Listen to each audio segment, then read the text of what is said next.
I got asked to write a guide for politics for people who don't like politics. Initially, the publisher, Walker, said, can you write a politics guide for young people? And I said, as long as you don't expect me to write a textbook, that's okay. And they were like, what do you mean? I did politics A-level and I've got a degree in politics. So I've spent a lot of my life looking at politics textbooks, and basically, unless you're interested in studying politics, you don't really want to look at them. They're incredibly boring. So I said I want it to be biased, and they went, okay. I sent out, I don't know, I can't remember now, maybe 2,000 questionnaires to various schools around the country that I'd worked with, 7 or 8 in different parts of the country. I was expecting to get back about 500 replies, if that, and most of them I thought they'd ruin, like, write nasty things on. And I got back a ridiculous amount. I think I got back like 1,700. And I was reading through the points and sort of looking at the questions these people had answered. These are all people like you at schools in the UK. And they came up with some interesting points. So these are the reasons why I decided to write a book about politics for people who don't like politics. And if you're interested, this, even though it's out of print, you can find copies in the library. There's a couple here, obviously. It kind of explains UK politics and world politics in a really simple way, with loads of bias, like my own opinions, and hopefully it's quite funny too, but it's in no way kind of boring. Right, these are the 5 points. I'll read it to you. Here's a selection of points that or should I say that you came up with from my questionnaires. So, in no particular order, this is what you, as in the students, said. Number 1. Politics are lying wankers with bad hair, even worse suits, and a strange habit of using 5 words when 1 would be enough. Example, normal person. We are going to let private companies run our public health service. Politician.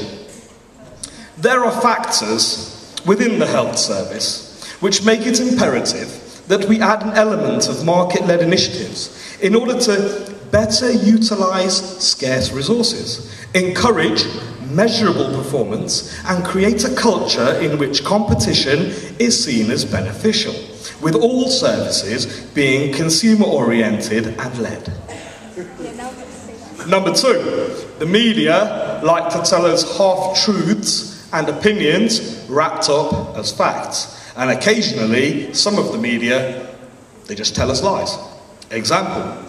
A few days after the Hillsborough disaster, which for those of you who don't know, you can look up, it was a football disaster, in which 96 Liverpool FC fans died, in April 1989, the Sun newspaper claimed the following, under a big headline, claiming the truth, that drunken LFC fans had started the tragedy by forcing the gates open and crushing their own fellow supporters, that they'd stolen from dead people laid out on the pitch, that they'd assaulted ambulance staff and urinated, that's pissed on, policemen, although understandable that one.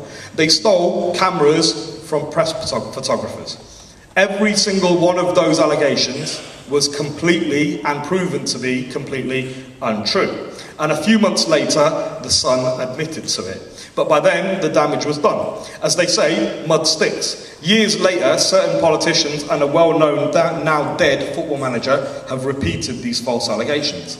Or how about asylum seekers barbecuing and eating swans? That wasn't true either, but it was a headline in the Sun. Number 3, you'd love to vote but aren't really interested in politics. This one's interesting because voting and having an interest in who you vote for should go together like a Big Mac and fries.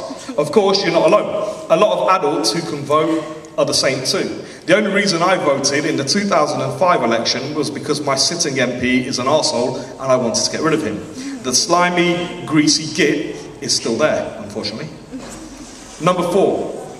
The Iraq War, because this was at the time when the Iraq War just started, the Iraq War is based on lies and greed, and Tony Blair, former Prime Minister, is just following what the USA and President George W. Bush say. Why?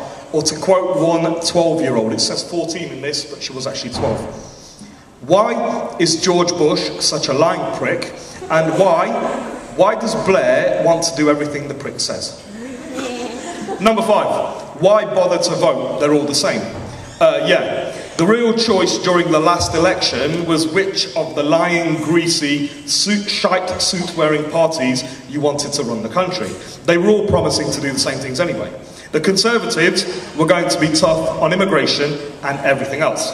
New Labour was going to be even tougher on more than everything, and it was in power, so there. The Liberal Democrats agreed with everyone and that all these things were a problem and that they were going to deal with them fairly and with measured thought. After they'd won a landslide election victory and a drunken cow had jumped over the moon. Oh, that's amazing. That's pretty much it. I did it because I'm very interested in politics. I think everyone's political without even knowing it. A lot of people say they're not interested in politics when you get talking to them, they really are. I believe, and I still do, this book came out years ago now, I believe that the problem with politics in this country isn't the people, it's the politicians. And if we had better politicians, we'd be a lot more interested in politics. I had that attitude then, and 5 years on, I've still got that attitude. In fact, I think the politicians have got worse. But if you're interested, if you want to know how general elections work and you don't want any blag, I've explained general elections in this book in 250 words. So, there you go.